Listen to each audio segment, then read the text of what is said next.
안녕하세요, 만재입니다. 오늘은요 갤럭시 Z 폴드 3에 이어서 Z 플립 3를 구매를 했을 때 반드시 해야 되는 초기 설정 정말 쉽고 간단하게 준비를 했는데요.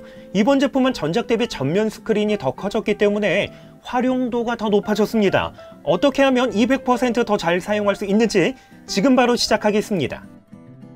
가장 먼저 설정에서 소리 및 진동, 음질 및 음량 효과에서 돌비 애트모스와 게임용 돌비 애트모스는 활성화해 주시면 음질을 조금 더 향상시킬 수 있습니다. 그리고 밑에 있는 앱 소리 분리 재생을 선택 후 지금 켜기를 선택하게 되면 앱을 선택하는 메뉴가 표시가 되는데요. 예를 들면 게임을 선택 후 상단 뒤로 가기 버튼을 클릭을 해서 오디오 기계에서는 휴대전화를 선택하게 되면 음악을 들으면서 게임을 할 때 게임 소리는 스마트폰에서만 재생이 되고 음악은 블루투스 기기에서만 재생이 됩니다. 알림 설정에서는 하단에 있는 고급 설정에 알림 기록 사용하시는 거 추천을 드립니다. 이 기능 사용하게 되면 이전 알림까지도 한 번에 확인이 가능합니다. 중간 정도에 있는 플로팅 알림에서는 알림이 도착이 됐을 때 표시되는 스타일을 선택할 수가 있는데요. 기본적으로는 버블로 되어 있지만 스마트 팝업으로 알림 확인으로 변경하게 되면 알림이 도착이 됐을 때 아이콘으로 표시가 되고 해당 아이콘을 클릭하게 되면 팝업 화면으로 내용을 확인할 수 있기 때문에 별도의 화면 전환 없이 알림 확인이 가능합니다.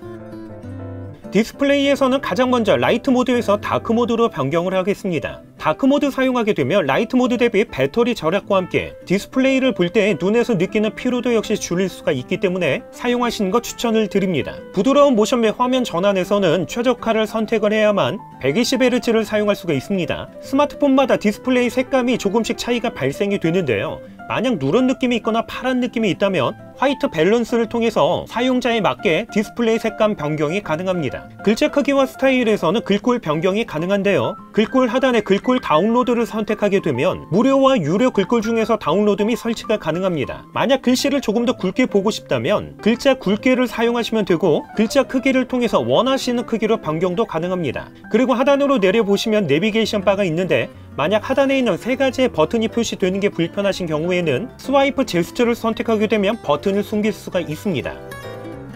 홈 화면에서는 어플을 설치했을 때 홈 화면에도 자동으로 등록되는 게 싫다면 홈 화면 새 앱 추가는 사용 안함으로 사용을 하시면 됩니다. 그리고 홈 화면 쓸어내려 알림창 열기는 반드시 사용하셔야만 홈 화면에서 빈 공간 어디에서 쓸어내려도 상단바를 내릴 수가 있습니다. 만약 이 기능을 사용하지 않게 되면 반드시 위쪽에서 쓸어내려야만 상단바를 내릴 수가 있습니다. 홈 화면의 경우도 가로 모드로 사용하고 싶다면 반드시 가로 모드 회전도 사용을 하셔야만 합니다.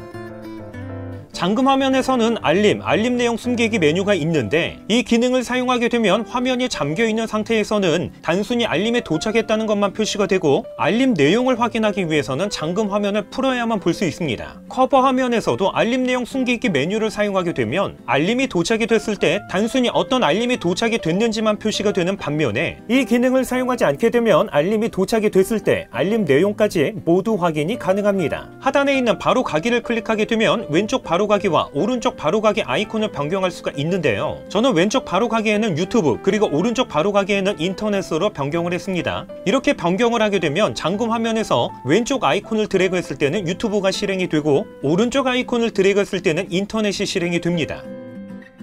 이번에는 Z 플립 3의 커버 디스플레이 화면을 변경해 보도록 하겠습니다. 설정에서 잠금화면 밑에 있는 커버 화면을 보게 되면 시계 스타일과 위젯을 선택할 수가 있는데요. 가장 먼저 시계 화면을 선택하게 되면 다양한 시계 스타일로 변경이 가능합니다. 만약 별도의 사진을 사용하고 싶다면 배경 화면이 없는 스타일을 선택을 해서 하단에 배경 이미지를 선택하게 되면 내 배경 화면에서 선택 그리고 갤러리에서 선택 두 가지 중에서 선택이 가능합니다. 만약 사진을 사용하고 싶다면 갤러리에서 선택해서 사진을 선택하시면 되는데 최대 15장까지의 사진을 선택할 수가 있습니다. 그리고 위젯을 선택하게 되면 커버 화면에서 사용할 위젯을 추가, 제거할 수가 있는데요. 순서 변경도 가능하기 때문에 사용자에 맞게 선택하시면 될 듯 합니다. 참고로 커버 디스플레이의 경우는 좌우로 스와이프하게 되면 음악 재생, 알림 등 다양한 위젯을 사용할 수가 있습니다. 그리고 만약 삼성페이를 사용하게 되면 아래에서 위로 올렸을 때 삼성페이 사용도 가능하고요.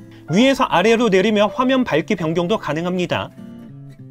생체 인식 및 보안에서 얼굴 인식 그리고 화면을 밀 때까지 잠금 화면 유지는 비활성화하도록 하겠습니다. 이 메뉴가 켜져 있으면 얼굴 인식으로 잠금 해제를 해도 홈 화면으로 넘어가지 않고 한 번 더 화면을 밀어야만 하는 번거로움이 발생이 되는데요. 이렇게 사용 안함으로 설정하게 되면 얼굴 인식만으로도 잠금 해제와 동시에 홈 화면으로 넘어갈 수가 있습니다. 그리고 내 모습 추가로 등록해두기 역시 사용하시는 거 추천을 드리는데요. 평상시의 모습과 꾸며진 모습을 등록을 하게 되면 얼굴 인식률을 조금 더 높일 수가 있습니다.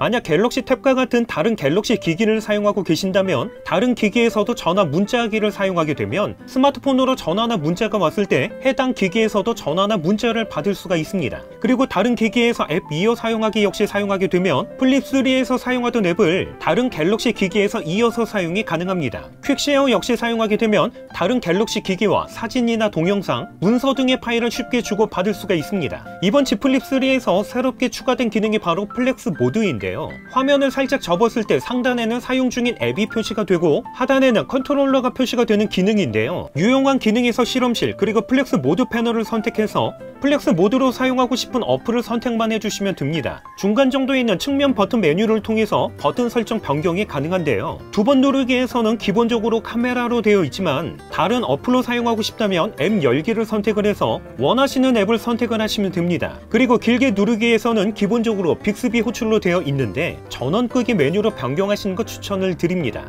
그리고 바로 밑에 있는 모션 및 제스처에서 사용 중일 때 화면을 켠 채로 유지를 사용함으로 변경하게 되면 전면 카메라를 통해서 화면 사용 유무를 판단을 해서 화면 자동 꺼짐 시간이 되어도 사용 중일 때는 화면이 꺼지지 않게 됩니다. 그리고 밑에서 두 번째 지문 센서 제스처를 사용하게 되면 버튼에 지문 스캐너가 있기 때문에 손가락을 대고 위로 올리거나 내리게 되면 알림창을 열고 닫을 수도 있습니다. 만약 화면 캡처나 녹화를 할 때 상태 표시 줄이나 하단의 버튼 없이 더 넓고 깨끗하게 하고 싶다면 화면 캡처 및 화면 녹화에서 상태 표시 줄 및 내비게이션 바 숨기기를 사용하게 되면 깨끗하게 화면 캡처나 녹화를 할 수가 있습니다. 배터리 및 디바이스 케어에서 오른쪽 상단 점색의 버튼에서 자동 케어 그리고 매일 자동 최적화를 선택하게 되면 최적화 작업 시간대 설정이 가능합니다. 그리고 바로 밑에 있는 자동으로 다시 시작의 경우도 클릭하게 되면 자동으로 재시작 요일과 시간대 설정이 가능한데요. 가능하면 하루에 한 번 재시작하는 것 추천을 드립니다. 참고로 하루에 한 번 재시작을 하는 것만으로도 스마트폰 최적화에 도움이 될 수 있습니다. 일반 설정에서는 삼성 키보드 설정, 언어 및 키보드 형식을 선택하게 되면 한국어 및 영어 키보드 변경이 가능합니다. 기본적으로 한국어는 천지인, 영어는 쿼티로 되어 있지만 사용자에 맞게 변경하시면 될 듯 합니다. 여러분, 플립3에서 전화가 수신이 됐을 때 기본 설정 상태에서는요, 화면을 열었을 때 바로 전화를 받을 수 있는 게 아니라 한 번 더 통화 버튼을 눌러야만 받을 수 있습니다. 하지만 간단한 설정만으로도 화면을 열어서 바로 전화 받을 수 있도록 변경이 가능합니다.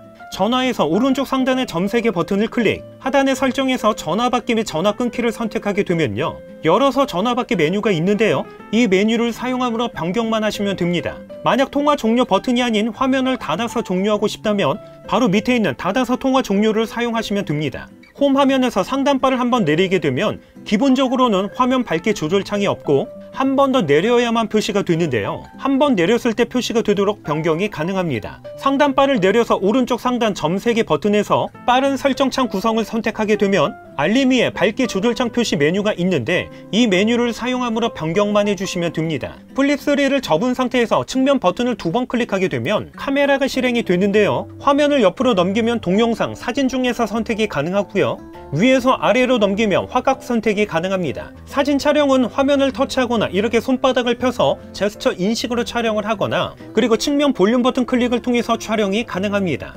이렇게 사진 촬영을 했는데 불필요한 피사체가 촬영이 됐다면 해당 피사체 쉽게 지울 수 있습니다. 사진에서 하단의 편집, 오른쪽 상단의 점색의 버튼에서 실험실을 선택하게 되면 개체 지우개 메뉴가 있는데 이 메뉴를 사용함으로 변경하게 되면 오른쪽 하단에 지우개 아이콘이 새롭게 추가가 되는데요, 이렇게 지우개 아이콘을 선택을 하고 지우고자 하는 피사체를 선택만 해주시면 깔끔하게 삭제가 가능합니다. 이렇게 해서 Z 플립3를 구매를 했을 때 반드시 해야 되는 필수 설정과 함께 몇 가지의 꿀팁 간단하게 소개를 해봤는데요. 궁금하신 부분 있으시면 댓글로 남겨주시고요. 그럼 저는 다음번 영상으로 찾아뵙겠습니다. 이상으로 만장이었습니다.